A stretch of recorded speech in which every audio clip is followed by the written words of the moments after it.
প্রথমে আমরা প্রেসার কুকারের মধ্যে তেল দিয়ে নিচ্ছি।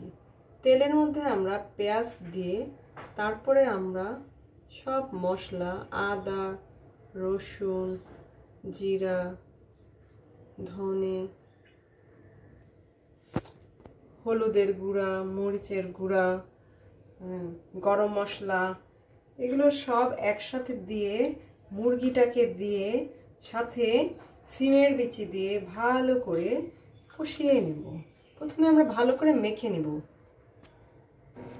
সব মশলা একসাথে দেওয়ার পরে আমি একটু নাড়াচাড়া করে দিচ্ছি। ভালো করে নাড়াচাড়া করে তারপরে আমি এখানে মুরগির মাংসটি দিয়ে দিচ্ছি। মুরগির মাংসটি দিয়ে আপনি আবার কিছু সময় নাড়াচাড়া করবেন। এবার শুকনো সিমের বিচিগুলোকে যোগ করবেন। শুকনো সিমের বিচি ভিজিয়ে রাখার প্রয়োজন নেই, জাস্ট ধুয়ে এরকম রেখে দিলেই হবে, কারণ আমরা তো এটা প্রেসার কুকারেই রান্না করছি। সব কিছু একসাথে দেওয়া শেষ। এখন আমরা আবার ভালোভাবে বেশ কিছু সময় ধরে এটাকে মেখে নেব। মেখে নেবার পরে আমরা এখানে মিনিট 10 এটাকে ঢেকে রাখবো। ফিরে এলাম 10 মিনিট পর। এবার আপনি পানি যোগ করবেন। এখানে আপনি বেশি না 250 গ্রাম পানি দিলেই আপনার এটা সিদ্ধ হয়ে যাবে।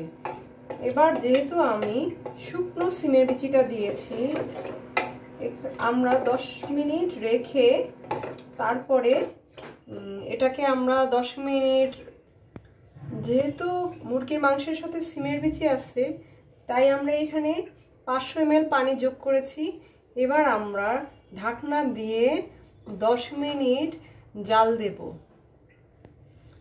এই যে আমি এবার চুলায় আগুন ধরিয়ে দিচ্ছি। এখন আমরা 10 মিনিট অপেক্ষা করব এই মুরগিটি হবার জন্য। আপনারা আমার সাথেই থাকবেন। প্রেসার কুকারে রান্না হচ্ছে, আমি আপনাদেরকে দেখাতে নিয়ে নিলাম।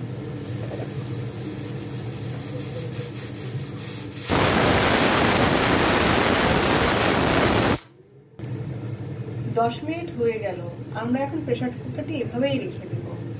শীষটা আস্তে আস্তে বের হয়ে যাবে, তারপরে আমরা প্রেসার কুকারের ঢাকনাটি খুলব। এই পর্যন্ত আমরা আবার একটু অপেক্ষা করি। বাতাস বের হয়ে যাওয়ার পর এখন আমরা প্রেসার কুকারের ঢাকনাটি খুলে দিচ্ছি। ঝোলটি একদম পারফেক্ট হয়েছে। এখন আমরা এতে একটু জিরার গুঁড়ি দিব।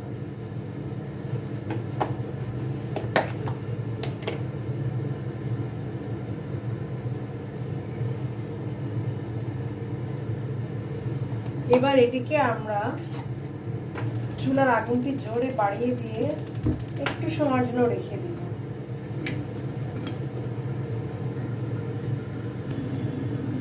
এবার দেখি কি অবস্থা। জিরার গুঁড়োটা সুন্দরভাবে মিশে গেছে। এবার আমি আপনাদেরকে পরিবেশন করে দেখাবো। দেখুন তৈরি হয়ে গেল মুরগির মাংস দিয়ে সিমের বিচি। আপনারাও চেষ্টা করুন, মজাই লাগবে খেতে।